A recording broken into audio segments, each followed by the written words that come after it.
Hi, my name is Pedram Bradman, and this course I'm going to teach for the IoT messaging with MQTT and CoAP, which are the most popular IoT application protocol. I'm the Senior Principal IoT Software Architect from Dell, and my work experience and my background has been I've been working in the IoT last 7-8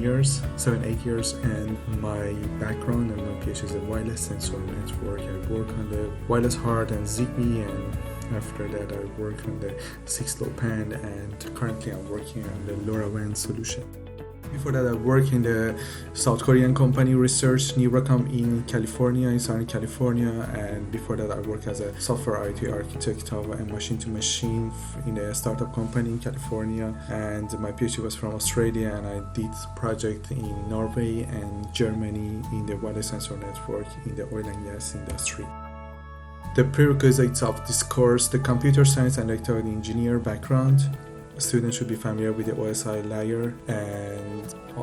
OSI stack. C programming intermediate level. We are not going to teach C programming, but the students should be familiar and to be able to code in C,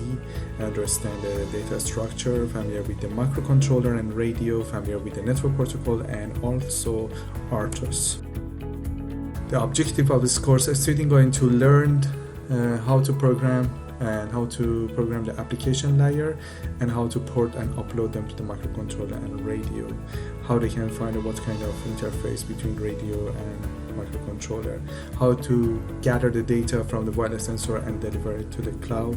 develop an application in a smart home, energy, and healthcare as example, and they should be understand what kind of hardware based on their requirement of application should choose, and what is the requirement of the radio and microcontroller, and what is the restriction we have. The course objective, we are going to talk about the challenge we have in IoT, and after that talking about all of the existing protocol, the stack protocol of the existing protocol. I'm going to choose one of the popular and famous operating system, RTOS operating system in IoT, and the data structure of the application layers, application protocol of MQTT and CoAP, and compare them. What I'm going to get from this course: the ecosystem of the IoT, the stack protocols, and RTOS real-time operating system, and IoT application layer structure.